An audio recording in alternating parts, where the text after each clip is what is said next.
श्री वृंदावन में श्री सनातन गोस्वामी जी सदैव अपनी रहनी से रहते। एक दिन एक दिव्य लीला उनके सामने स्फुरित हुई। महावन में रहस्यमय दृश्य देखा कि कुछ गोप बालक खेल रहे हैं। एक नवतमाल श्याम बालक श्री सनातन जी की ओर देखकर मुस्कुरा रहा है और मंद मंद मुस्कुराते हुए प्रेम भरी तिरछी चितवन से कटाक्ष कर रहा है। सनातन जी आकृष्ट हो गए। वो रूप माधुरी को हृदय लगाने के लिए दौड़ पड़े। जो सामने एक दिव्य लीला स्फुरित हुई, देखा कि बहुत से गोप सखाओं के साथ श्री लालजू महाराज खेल रहे हैं। बहुत ही सुंदर श्यामंग कांति है। मंद मंद मुस्कुराते हुए तिरछी चितवन से श्री सनातन जी की तरफ देख रहे हैं। विवश होकर भाग पड़े उनको हृदय से लगाने के लिए। जो ही नजदीक पहुंचकर हृदय लगाने की चेष्टा की तो अंतर्धान हो गए। आप भाव विभोर होकर विलाप करने लगे, क्रंदन करने लगे, अश्रुपात करने लगे। इतनी शिथिलता हुई कि थोड़ी देर के लिए एक नींद सी आई, एक झपकी सी आई। तो देखा वही श्यामल गोप बालक जो प्रगट में दिखाई दी थी लीला, वही स्वप्न में देखा। और वो कह रहा है, तुम मुझसे मिलना चाहते हो? मैं मथुरा में श्री परशुराम जी चतुर्वेदी के घर में रह रहा हूं। अब तुम मुझको अपने साथ ले लो। वहां जाओ और वहां से मुझको अपने साथ ले लो। तत्काल ही सनातन जी की वो निद्रा टूटी। आप प्रातः काल होते ही मधुकरी के निमित्त श्री परशुराम जी चौबे के आवास स्थान पर पहुंचे।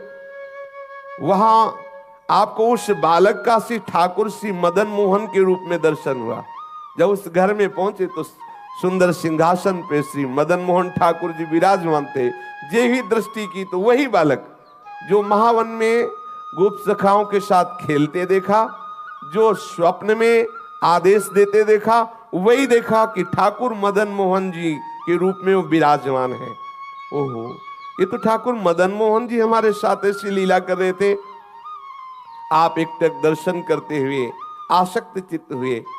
आप वैसे तो एक दिन मधुकरी लाते और ठाकुर जी को अर्पित करके कई दिन तक प्रसाद रूप से उसको पाते, फिर कई दिन बाद मधुकरी को दाते।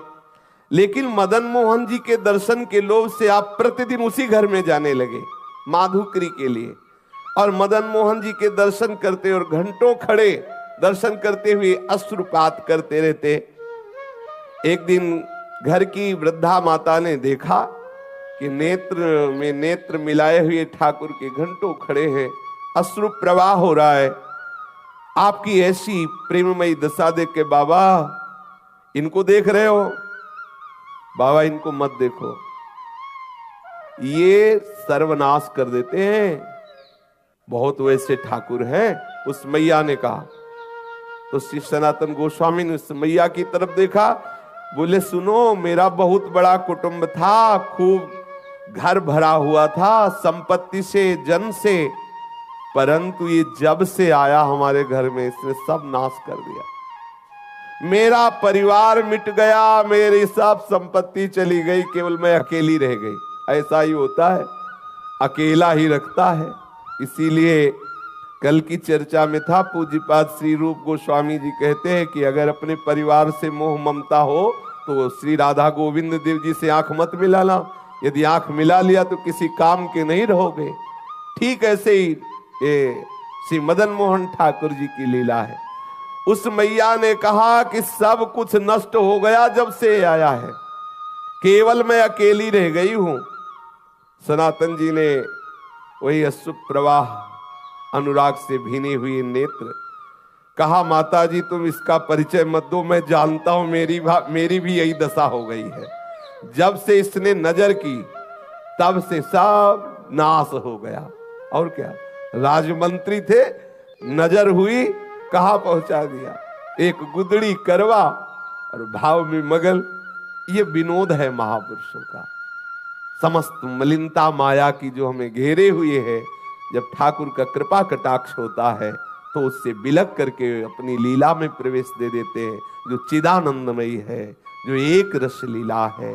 ये परिवर्तनशील जगत की मोह ममता का नाश एकमात्र इनकी कृपा की ओर से होता है। जब से इनसे प्रीति की तब से मेरा सर्वनाश हो गया, श्री सनातन जी ने कहा। इसलिए नाश का अब तो कोई भय रहा नहीं, कोई बचा ही नहीं तो क्या भय है। मेरे निकट जो भी था अब वर्तमान में कुछ नहीं रह गया है, ये इसी की नजर का चमत्कार है। वृद्धा ने कहा तो भी तुम इसकी तरफ देख रहे हो, देखो तुम्हें पसंद आ गया क्या? बोले तो पहले से ही हम राजी हैं, इसके नेत्रों में पहले ही बिक चुके हैं। मैं तो वृद्ध हो चली हूं और मैं सोच भी रही थी कि अब इसकी सेवा कौन करेगा मेरे बाद, क्योंकि परिवार में तो कोई बचा नहीं। देखो इससे कोई ये मत समझ लेना कि ठाकुर से प्रेम करोगे तो तुम्हारा परिवार नष्ट हो जाएगा, ऐसा नहीं। इसका आंतरिक रहस्य है। जब से मदन मोहन जी पधारे तो एक एक करके अपने धाम भेज दिया, अपनी नित्य लीला में सम्मिलित, जो बड़े बड़े योगियों के लिए दुर्लभ है। ठाकुर मदन मोहन पधारे उस चौबे जी के घर तो सबको अपने दिव्य लीला में प्रवेश दे दिया। लौकिक धन हटा करके चिदानंद वस्तु प्रदान की। हमारी पार्थिव बुद्धि कहीं ऐसा न सोच बैठे कि ठाकुर से जुड़ने का मतलब है संकट विपत्तियां, ऐसा नहीं। जो प्रभु के चरणों में अपने चित्त को लगा देता है तो बिना अन्य साधन के भी प्रभु उसको स्वीकार कर लेते हैं और अपने दिव्य धाम, दिव्य स्वरूप, दिव्य लीलाओं में प्रवेश दे देते हैं। यहां से हटा देते हैं ये जो माइक लीला है, जन्म मृत्यु दुखद भयावह, इससे हटाकर जहां कोई भय नहीं, महासुख है, वहां पहुंचा देते हैं। वृद्धा ने कहा बाबा मैं तो वृद्ध हो चली हूं था, मेरी यही अभिलाषा है, इनको कोई न कोई ले जाएगा ही, मेरे से पूजा सेवा बनेगी नहीं और मैं भी ऊब गई हूं, इससे हमें कोई लाभ प्राप्त हुआ नहीं। क्योंकि वो बाह्य दृष्टि से विनोद में बोल रही कि अब अगर इन लाभ प्राप्त होता तो कम से कम नाती पनाती ही होते, इसकी सेवा कोई नहीं बचा, मैं ही अकेले बची हूं। और ये ऐसा ही करते हैं। श्री राधा बाबा कहते इनका जलनुआ स्वभाव है, ये दूसरिया नहीं रहने देते। ये प्रेम गलित साकरीता में दो न समाये। अगर तुम पूछो कि तुम्हें लाभ क्या प्राप्त हुआ तो यही प्राप्त हुआ कि सपरिवार कुटुंब सब खत्म हो गया है। अब मेरी मृत्यु का समय आ रहा है, कोई ना कोई तो इसकी सेवा के लिए चाहिए ही, और मैं किसको सौंपूं? मैं दे भी उसी को सकती हूं जो इससे प्यार करे। मुझको बड़ा संतोष हुआ तुम्हारे नेत्रों में इसके प्रति प्यार देख करके। आप देखो इसी से पहचानो कितना प्यार करती ठाकुर को। तुम्हारे नेत्रों में अपने ठाकुर के प्रति प्यार देख करके मुझे संतोष हुआ कि तुम सेवा करोगे। देखो अपने नेत्रों से मैं इन्हें ओझल नहीं होने देना चाहती, परंतु बाबा अब मेरा शरीर बूढ़ा हो गया है, अब मेरे से सेवा का ये कार्य हो नहीं सकता और बिना सेवा के ठीक नहीं है, इसलिए इनको तुम ले जाओ। श्री सनातन गोस्वामी जी ने कहा मैया यदि ऐसी बात है तो तुम इन्हें मुझे दे दो, मैं इन्हें अपने संग ले जाऊं। वृद्ध माता ने कहा बाबा इन्होंने जब मेरा ही सर्वनाश कर दिया तो मुझे डर है कि कहीं कुछ और आपके साथ ना हो जाए। बाबा ने कहा कि मैया हानि वाला कुछ रह ही नहीं गया है हमारे पास, जिससे हानि होगी वो कुछ रह ही नहीं गया है, क्योंकि इन्होंने मेरा तो पहले ही सर्वस्व छीन लिया है। अब एक शरीर में लंगोटी है, ये गुदड़ी है, ये करवा है, जब चाहे तब छीन ले, इसका मुझे कोई भय नहीं है। बाबा श्री सनातन गोस्वामी जी श्री ठाकुर मदन मोहन जी को अनन्य भाव से, वो तो अंदर का जो प्रेम है उसी को देख करके तो ठाकुर ने आकर्षण किया है। वृद्धा माता जी अश्रु प्रवाहित होकर के ठाकुर जी को हृदय से बार बार लगा करके श्री सनातन गोस्वामी जी को दी। सनातन गोस्वामी अत्यंत प्रसन्न होकर मानो महानिधि है भी महानिधि, अब जिनको ऐसे ठाकुर लाड़िले प्राप्त हुए हो सोचो उनको कितना सुख। सनातन जी बहुत प्रसन्न मुद्रा में ठाकुर जी को हृदय से लगाकर श्रीधाम वृंदावन में ले आए और आदित्य टीला में श्री ठाकुर जी महाराज को विराजमान, ये जो लाल पत्थर का मंदिर है टीले पे, इसे आदित्य टीला कहते हैं। उनकी पर्णकुटी वहीं थी, वहीं ठाकुर जी को विराजमान किया। सनातन जी की दिनचर्या में उदर पोषण के लिए माधुकरी वृत्ति ही थी। एक दिन ले आते, कई दिन प्रयोग करते, परंतु अब कुटिया में ठाकुर जी पधारे।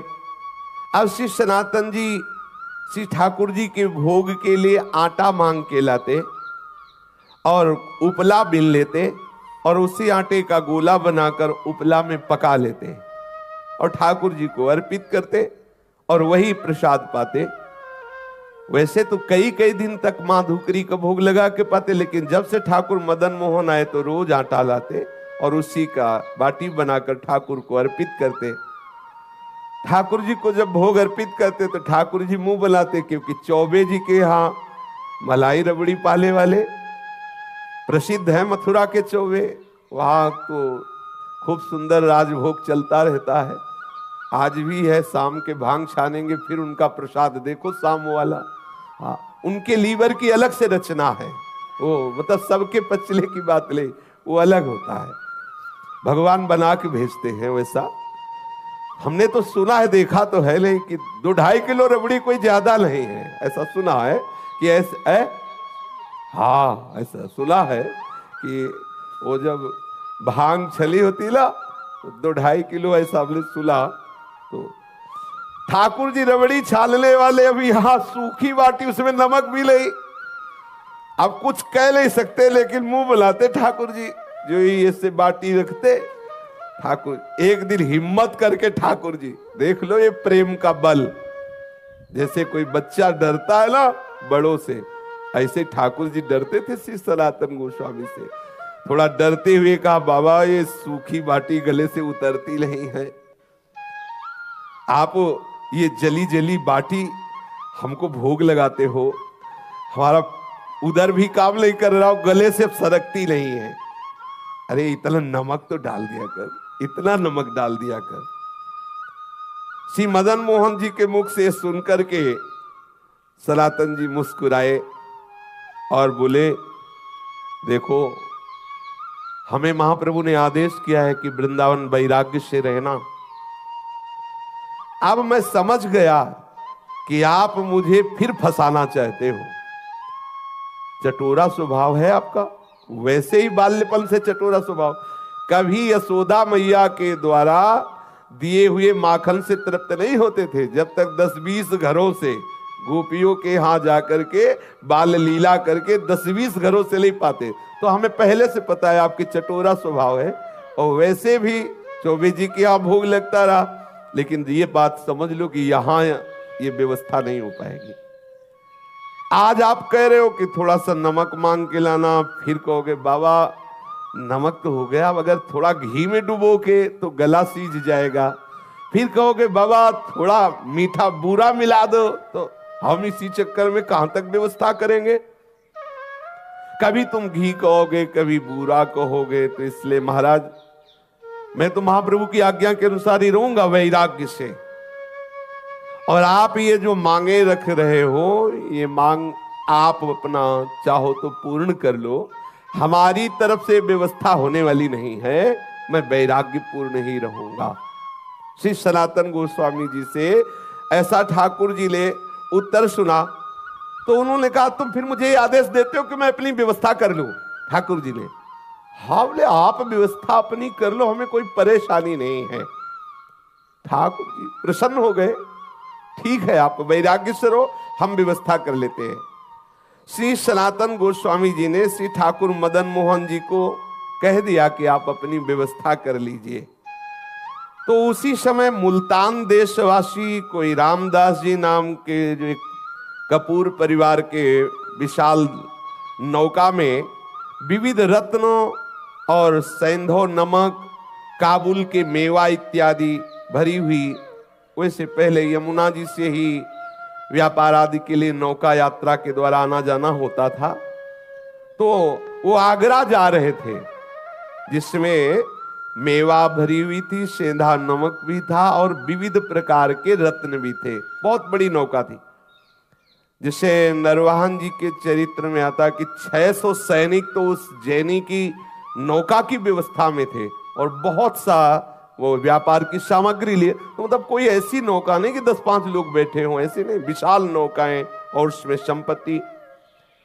जब ठाकुर जी से कहा आप अपनी व्यवस्था कर लो, तो यहीं नीचे ही यमुना जी बहती थी जहां से आज परिक्रमा मार्ग गए, क्योंकि यमुना जी के समीप ही आदित्य टीला, वो आज भी जो लाल पत्थर का मंदिर, तो जो परिक्रमा मार्ग है यमुना प्रवाह उस समय, क्योंकि ऐसा प्रसंग आता है कि वहां से घड़ा लेकर के सीधे यमुना जी में कूदा चोर, ऐसी कथा आती है। तो मतलब समीप ही यमुना जी थी, वहां ही आके नौका रुक गई। अब वो बहुत प्रयास किया, नौका वहां से चली ही नहीं। अब अनेक प्रयास करने पर जब हार गया, चलने की बात क्या, नौका हिली डुली भी नहीं, क्योंकि ठाकुर जी जजमान पटाना चाहते हैं।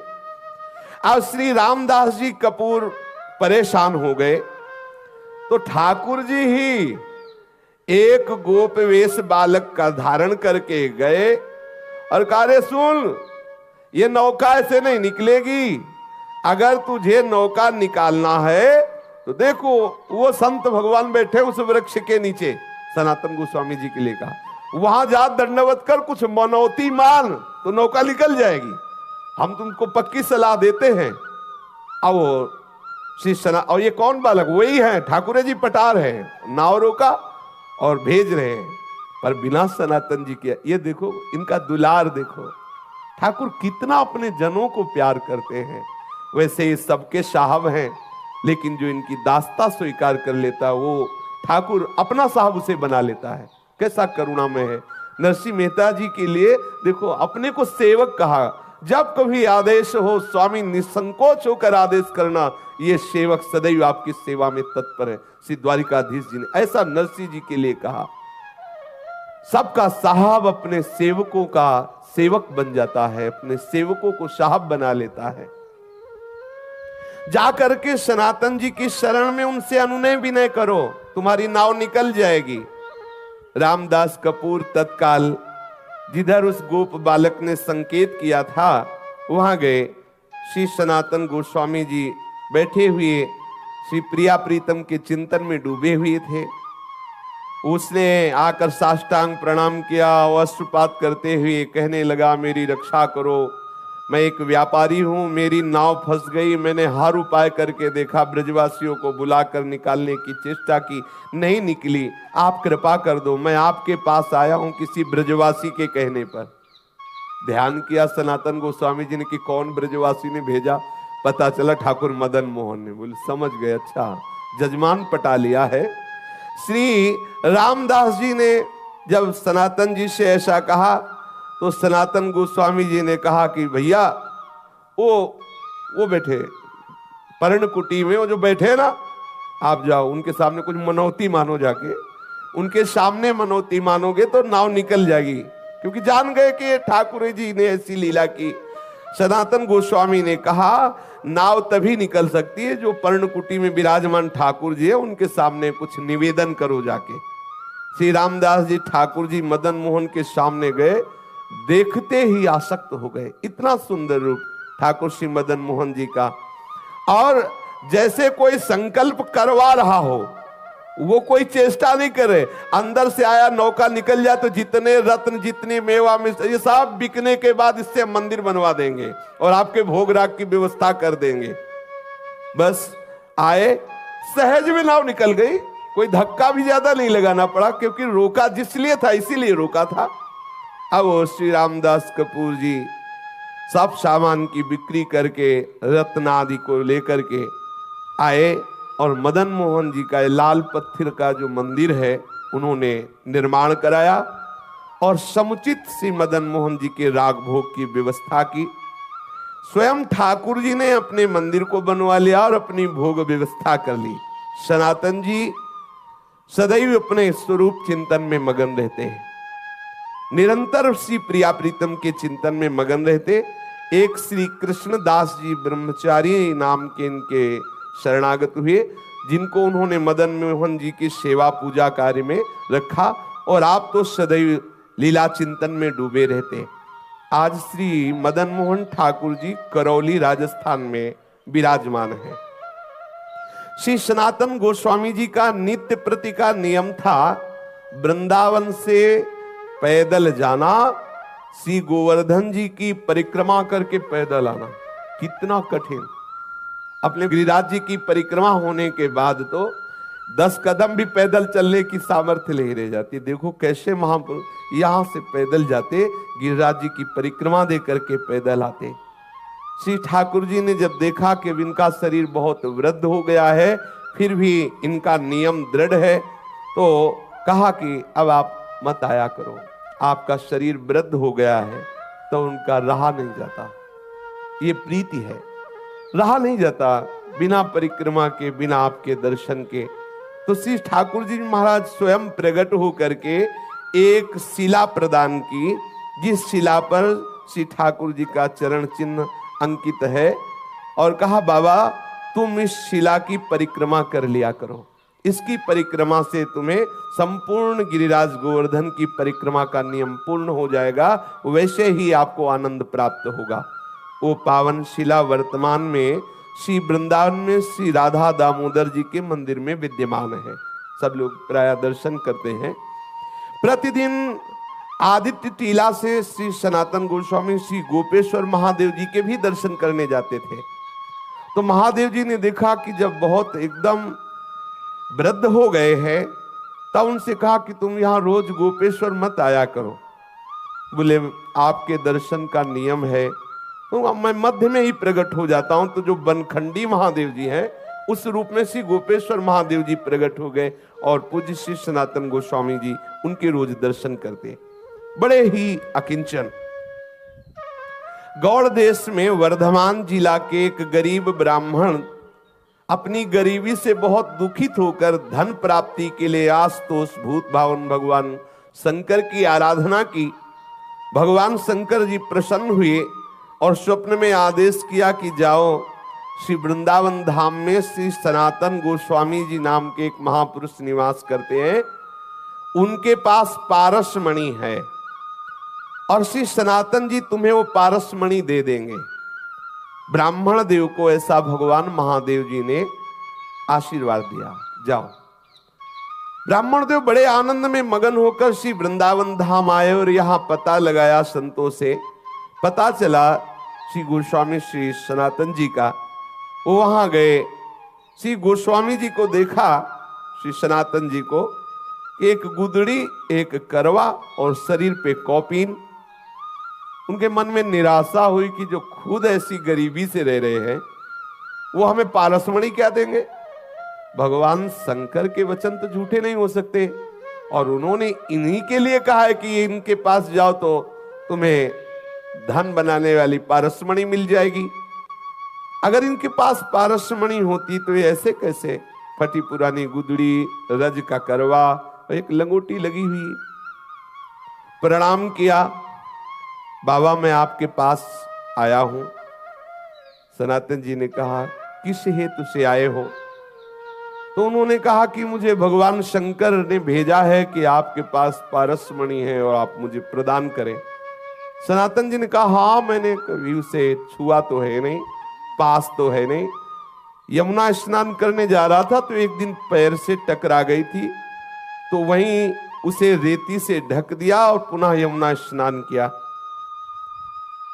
जिससे किसी दिन स्नान करके वापस आते समय दोबारा हमारे स्पर्श ना हो जाए, नहीं तो मुझे पुनः स्नान करना पड़ेगा। श्री ठाकुर जी की सेवा पूजा में विलंब हो जाएगा। ब्राह्मण देव को लगा इतनी अशुद्ध होती पारसमणि कि स्नान करना पड़ता है। ब्राह्मण देवता ने कहा अच्छा आप मुझे बता दे चल के कि वो पारसमणि का है, दूर से बता दीजिए।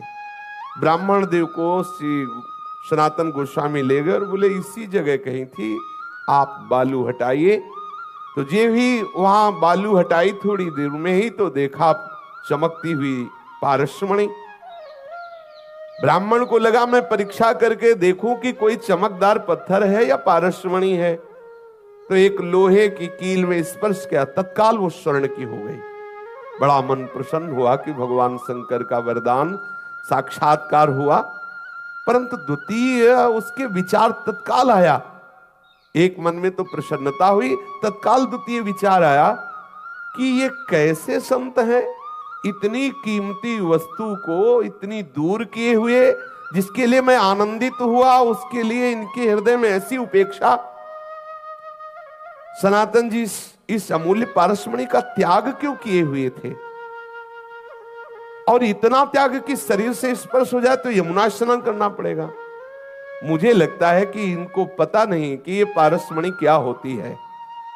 ना अगर ये ऐसा जानते होते तो इसको ऐसे क्यों रेत में फेंके होते?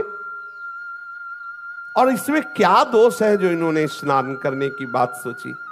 ब्राह्मण देव अपने मन की असमंजता में विचार किया कि इन्हीं से पूछे, तो पुनः लौट करके श्री सनातन जी को प्रणाम किया और कहा, महाराज मेरे हृदय में एक प्रश्न है कि इतनी कीमती मणि आप अपने समीप क्यों नहीं रखा, और इसके स्पर्श करने पर स्नान करना, क्या पवित्रता इसमें है?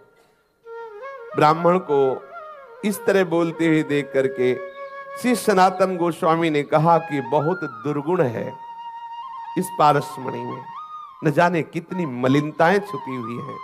क्योंकि जब धन बढ़ेगा, अहंकार बढ़ेगा, दोष बढ़ेंगे, भगवत चिंतन छूटेगा, बहुत प्रकार के दोष हैं। इसलिए इसका कहीं रजोगुण प्रभाव कहीं किसी भी तरह से हमारे भजन में विक्षेप न डाले, इसलिए इसको दूर रखते हैं। और ये हमारे लिए मणि पत्थर से बढ़कर कुछ नहीं है, क्योंकि हमारे पास जो मणि है उस मणि के सामने है ही क्या। तो तत्काल ब्राह्मण बोला, महाराज आपके पास कौन सी मणि है? बोले, इंद्र नील मणि श्याम मनोहर। आहा, श्री लाल बिहारी श्याम सुंदर रूपी मणि हमारे पास है, ये क्या? उसने तत्काल श्री सनातन गोस्वामी के चरणों में प्रणाम किया, महाराज फिर आप ऐसी अपवित्र मणि हमें क्यों देंगे? अब आप कृपा करो, वही मणि दो जो आपके पास है। तब उन्होंने कहा कि इसे फेंको यमुना जी में और यमुना स्नान करके आओ। तुम अधिकारी हो, क्योंकि भगवान आशुतोष शिव की कृपा तुम्हारे ऊपर हुई। तुम्हें पारसमणि लेने के लिए नहीं भेजा, वो हमारे पास भेजा इसी इंद्रनील मणि श्याम मनोहर के लिए ही है। पर तुम्हें विश्वास हो जाए और तुम्हारी समझ में आ जाए कि पारसमणि को भी त्यागने की सामर्थ्य श्री श्याम सुंदर के चरण अनुरागियों में होती, इसलिए लीला कराई। जाओ स्नान करके आओ, इसे यमुना में फेंक दो। पारसमणि को फेंक दिया, स्नान करके आए। श्री पूज्य सनातन गोस्वामी जी ने उन्हें दीक्षा दी, उन्हें भगवत संबंध से युक्त किया और निरंतर वो वृंदावन धाम वास करके भगवत चिंतन करते हुए वो भगवत धाम को प्राप्त हुआ। विक्रम संवत 1615 सप्त गोस्वामी ग्रंथ के आधार पर विक्रम संवत 1611 आषाढ़ पूर्णिमा के दिन प्रातः काल श्री सनातन गोस्वामी पाद जी ने नित्य निकुंज लीला में प्रवेश किया।